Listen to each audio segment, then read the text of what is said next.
बत्ती बाले कि आइहाल्छ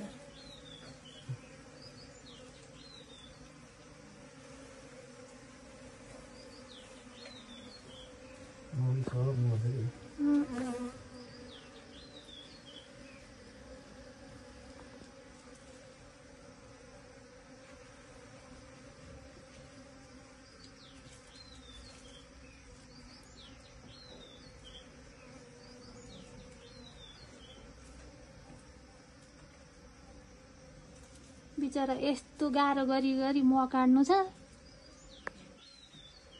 कसरी लाग्यो हजुर कसरी लाग्यो खै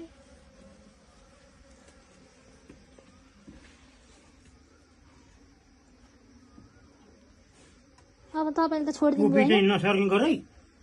नत्र टोक्छ टाउको नहलाइकन छिपर बसेर यस्तो अप्ठ्यारो गर्नुपर्ने यस्तो एक चिम्टी पनि नछोड्ने गरेर भित्तामा हँसिया चुच्चाले सर जोतेर लैजाउँ अप्ठ्यारो छ अब एउटा हातले त्यो चाका समाउनु पर्ने एउटा हातले काट्नुपर्ने ठाउँ त्यस्तो अप्ठ्यारो भएको हुनाले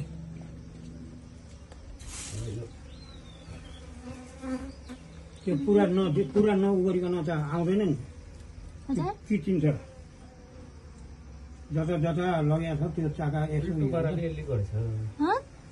उल्टो पाराले बनाएको कि थोरै टोक्छ नि अब उल्टो होइन अब त मार्छ मलाई म त हामीलाई चाहिँ उल्टो जस्तो लाग्यो अबे आइसक्यो बुवा यतातिर हिँड्नु है टोक्दैन त्यसरी हातै कहाँ आउँछ त त्यसरी टोक्नु मार्छ अहिले मलाई अस्ति तैँले देख्नु पाएको एकदम छ पच्चिस छुनु नपाइकन मेरो त्यो दिन दशा रहेछ कतिवटाले टोकिदियो मुखमा टोके हात खुट्टा टोकिदियो मुखमा मेरो कुरा गरेर साध्य छैन मास्टर जस्तामा नछ ए बिचरा त्यसलाई यस्तो अप्ठ्यारोमा हेर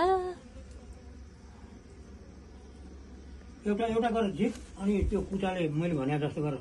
सर्लक्क उ गरेर झार दुईपट्टिबाट त्यो म भएको जति म आलोपट्टि फर्कन तलपट्टि फर्काउनु हुँदैन सबै झरिसक्यो म जति नाश भयो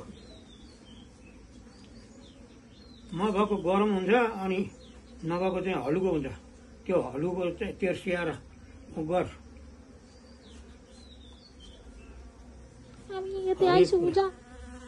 टोक्दैन आङ आउँदै कहाँ टोक्छ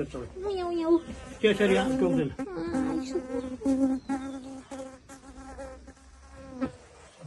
सबै नहल्लाइकन झिकेर उ गर अनि मौरी चाहिँ सकेसम्म नआओस् त्यो बस दुईपट्टि चाका जरुरी फर्काएर झारेपछि त त्यहाँ आउनु पाउँदैन नि त्यो चाका राख्ने भाडा चाहिँ अलिक वर राख्नु मिटरमै आएन के भयो अरे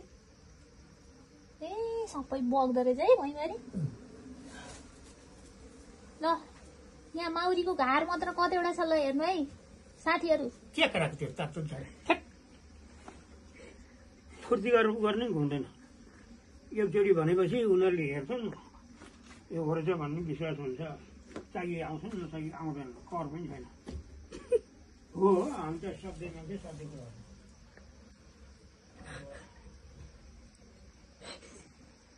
परिपाठ लाउनै पर्दैन